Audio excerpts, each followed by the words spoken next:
আজকে চলে যাব কুমারগঞ্জ সিম উঠাতে। তো সেই উঠাতে আমাদের কি কি অসুবিধা হলো তোমাদের সঙ্গে সম্পূর্ণটা ভিডিও শেয়ার করব। কারণ আমার মোবাইল চুরি হয়ে গেছে, তার জন্য একটা সিম উঠাতে আমাদের যতটা যন্ত্রণা পেজ করতে হলো সেটা আপনাদেরকে জানানো উচিত, কারণ আপনাদের সাথেও এরকম হতে পারে। যারা 2026 সালে মোবাইলের সিম ইউজ করছো, কোন ভুল কারণে সিম হারিয়ে গেল, মোবাইল হারিয়ে গেল, কিংবা ফেস মিলছে না আধার কার্ডের ফেস মেলাতে কোথায় যেতে হবে, আপনারা আমাদের এই রাস্তাঘাটের ভিডিওর সাথে সাথে এগুলো ভিডিও দেখেন, তাহলে বুঝতে পারবেন। সর্বপ্রথম কে আপডেট করার জন্য চলে গেলাম মালদা 420 মোড়ে। ওখান থেকে ফেস মিলিয়ে আসার পর 24 ঘন্টা পর আবার জিও কাস্টমার কেয়ারে আসলাম, কিংবা এখন বাইকে যাচ্ছি। আপনারা দেখতে পাচ্ছেন আমাদের এই মাঠের দৃশ্য। কিছু কিছু তোমাদের সঙ্গে শেয়ার করছি। 2004 সাল কিংবা 2005, 2006, 2007, 2008 সালের সাল অবধি যারা এখন আধার কার্ড আপডেট করেনি তারা অবশ্যই আপডেট করে নেবেন, না হলে আপনাদের সমস্যার করতে হতে পারে। কারণ আপনারা যখন কোনো কাজ করতে যাবেন তখন আপনাদের বাধ্যমূলক ফ্রেশ কিংবা হাতের ফিঙ্গার নাও মিলতে পারে।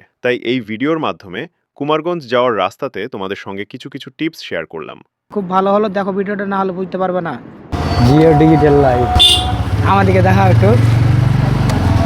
আল্লাহর কাছে দোয়া করছি আজকে যেন সিমটা যেন আমার কবুল হয়ে যায়। কেন এই স্টোরে আজকে মোটামুটি দুবার আসলাম, এই জিও অফিসে আর বোরগাছিতে মোটামুটি 10 বার গেছি, শামসিতে 2 বার গেছি। লাস্ট ফিনিশিং আজকে যদি হয়ে যায় অনেক খুশি হব একদম দিল থেকে। আর তোমাদের জন্য অনেকটা সব সাপ্রাইজ আছে, দেখাবো তোমাদেরকে। ভিতরেতে ক্যামেরা হবে না, বন্ধ করে দাও, যা হবে দেখা যাবে। অবশেষে কাজটা বন্ধুরা খালাস হলো। হ্যাঁ, সিম তো পেয়ে গেছি। আর যত নষ্টের গোড়া হলো কি, এই যে আধার কার্ড, এটা এখনকার জেনারেশন যারা ছেলেরা আছে, মানে আজ থেকে নিয়ে 8 বছর 10 বছর আগে যারা আধার কার্ড বানিয়েছে তারা মানে ইদানিং 2026-এ যারা আপডেট করেনি, যারা মানে বিপদে কিংবা কোনো টেনশনে যখন পড়ে বা কোনো কাজের ক্ষেত্রে, তখন কিন্তু এটা আপডেট চাইবে, দেখবা বেশিরভাগ মানুষের ক্ষেত্রে। কিন্তু এটা অ্যাকচুয়ালি কি আপডেট করে নেওয়াটা ভালো। যারা 2026-এ আছো, 8 বছর 10 বছর হয়ে গেল আধার কার্ড বানা, তাদের জন্য বলছি কি আধার কার্ডটা আপডেট করে রাখবা। কারণ কোনো কাজে ফাটাস করে তাহলেই হবে। 2026-এ আমি এখন আপডেট করলাম, জানি না আবার কবে আপডেট করতে হবে। তো এই আপডেটের জন্য মোটামুটি আমার অনেক টাকা খরচা হয়ে গেল, আর পরিশ্রম তো অনেক করতে হলো। আর মোটামুটি এগুলো ভিডিও সম্পূর্ণটাই আসবে তোমাদের সাথে, তোমাদের সামনে আসবে। এই প্রথমে ছিল এইটা আধার কার্ড, দেখেন প্রথমে এটা আধার কার্ড ছিল, কিন্তু ফেসও মিলছিল না, আর আঙ্গুল ছাপ ব্যবহার পুরোটাই লক করা ছিল। তারপরে এটা আধার কার্ড মানে আপডেট দিয়ে করে নিয়ে আসলাম।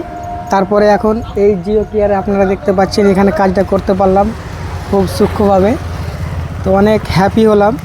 কিন্তু দাদারা এখানকার বললো কি 20 মিনিট পরে সিমটা চালু হয়ে যাবে।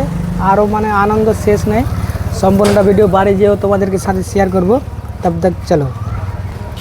তো কী খবর জি ভাই বেটারা, আমি এখন চাচাই শুনো, তো আমার কাজটা সফল হয়ে আলো। তো ঠিক আছে, ভালো থাকো সব। এই পর্যন্ত আমাদের ভিডিওটা দেখা হবে, সম্পূর্ণ ভিডিও সবাই দেখবে। কারণ এটা গ্যারান্টি দিয়ে বলছি কি যাদের আধার কার্ড আপডেট করা নাই, টোটালি আপডেট করা নাই, মানে ফেস তো চেঞ্জ হচ্ছে, মানুষ তো বড় হচ্ছে, ফেস তো চেঞ্জ হয়েছে, কিন্তু আঙ্গুল ছাপ তো চেঞ্জ হয় না, ফিঙ্গার তো চেঞ্জ হয় না। তারা কোম্পানিতে কী করছে, হ্যাঁ একটু বলে দিই, যে ফেস মানে বড় হচ্ছে তো ফেস তো চেঞ্জ হচ্ছে, কিন্তু আঙ্গুল ছাপ কী করছে, কোম্পানি থেকে লক করে দিচ্ছে, সেটাই তালা মেরে দিচ্ছে। হ্যাঁ, তার জন্য ফেসটাও আপডেট করতে হচ্ছে আর আঙ্গুল ছাপটাও আপডেট করতে হচ্ছে, বাস এটুকুই। ঠিক আছে ভাই।